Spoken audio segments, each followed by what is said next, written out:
Welcome back, everybody. This is, of course, a big Champions League night. We also, though, want to talk about the 2026 World Cup, especially having Clint here in the studio. We are now 8 months away from the biggest World Cup ever, co-hosted, of course, by Mexico, Canada and the United States.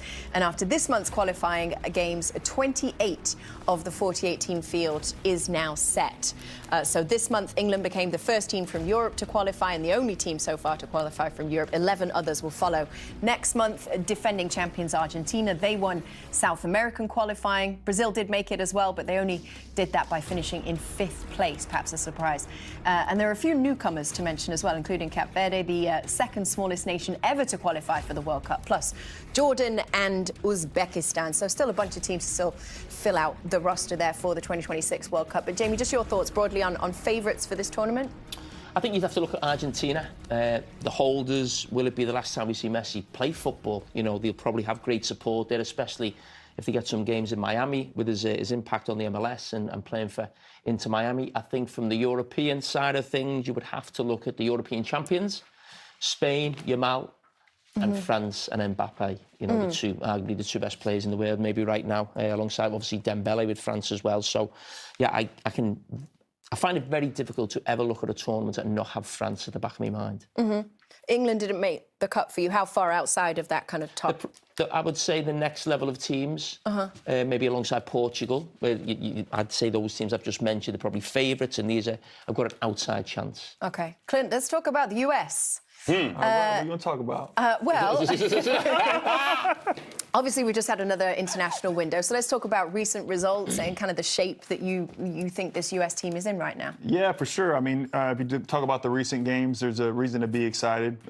2 wins and 1 draw in the last 3 games, which is good to see. Good to see them scoring goals again. In terms of starting to get excited again about what they're doing and what you're seeing for them in the attack, I think them making the change to a back 3 it's helped as well, but also you have people stepping up and scoring goals. What's success for the States in the World Cup? Oh, I mean, you got to get out of the group, and you got to get this fan base dreaming again and believing in them that they can go and do something special. You look back at '94 World Cup, and you know there wasn't a lot of people that believed that they were going to do as well as they did, but they inspired the country, and because of their performance, it brought about the professional league of the MLS. So by the U.S. doing something special in 26, who's to say what will come from that? So I think definitely getting out of the group, especially with more teams being in the World Cup and more teams being able to advance to the knockout rounds. Anything less than that would be a failure. We saw them play Australia there in this recent window, obviously a good result against them. But one of the things you've always been really big on is who is the opposition that we're playing to prepare ourselves. Do you feel like these upcoming windows could serve the US more in terms of the opposition that they're going to face? For sure. I mean, I've liked what I've seen from the last few games. You've seen South Korea. You've seen teams like Japan, Ecuador. Now you got Australia, but then you got Uruguay, and potentially Portugal coming up. So it's good to see them playing against teams that are not in Concacaf, because it seems like that happened too often. But yeah, you want to be challenged, and you got to figure out a way to do that with not playing in competitive games, and that's by having the most difficult friendlies you can have. So I think they're doing a good job of trying to find that balance now. Do you have an opinion on that, on Jamie's question of what defines success for the US men's national team at this World Cup? It also depends of the draw. Obviously, Clint was talking about '94. You play Brazil in '94 when you come out of group stage. Yes, we can talk about Brazil went down to 10 men. Leonardo got sent off. Great piece of play from Romario and Bebeto scores. But you lost against Brazil. So for me, that's, if you think about it, that's you lost against Brazil that won it after. So it's kind of successful. So before I talk about how far that team can go, I need to see the draw. It's very important. Who's going to arrive fresh or not fresh? Don't sleep on Morocco. Morocco are doing very well right now. They won the World Cup in under 20. There's a lot of teams that might surprise people. Don't sleep on Portugal. You made a great point there. The way they are playing, that midfield that they have, Nuno Mendes and the big man up front. I'm sure he's going to try to emulate what Leo did before, obviously in Qatar. But to go back to the US is a bit tough. Whenever I talk about the US and people ask me a question, I'm like, don't go too low with the lows and don't go too high with the high. I know now it looks a bit better. It didn't look good. It's just a progression that they need to have. And at the end of the day, they need to be good at the tournament. I've been in that situation where I wasn't so much involved at the very beginning, but in '98, when we had the World Cup at home, we missed 2 World Cup.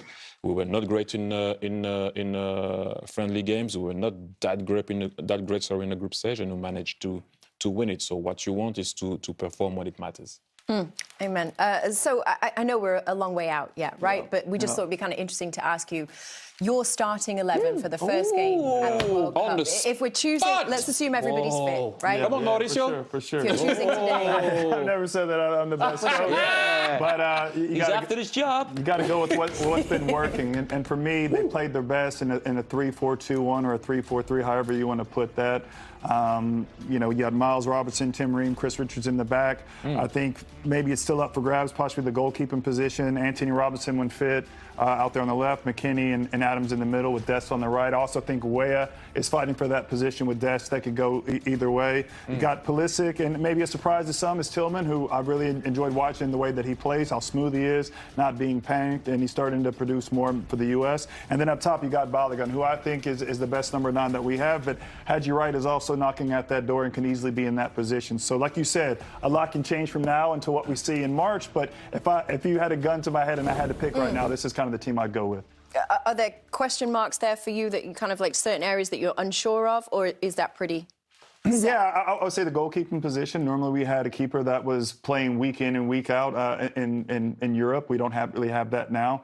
You have Turner, who's battling out with Freeze, who has a little bit of World Cup experience there up top. You got Balogun and Haji Wright fighting for that spot. Haji Wright also has World Cup experience and got the goal in the last World Cup and is playing well right now. And then on the wing back position on the right, you have Dest and Weah. Could go either way for that. But I still think maybe there might be a center back that could come in and be pushing with that back 3, but we'll see. There's something you wanted to say? Yeah, it's just like when I see the team and obviously going into however you want to call it, back 5, 3, box 1, however you want to call it. I just like the fact that, and I said it for a very long time, Pulisic is a 10. He's not a winger for me. You have to put your best player in the position where he's going to excel. And I do think that when he's inside, you see how Milan is playing right now? And how he's playing is because he's playing inside with a certain freedom.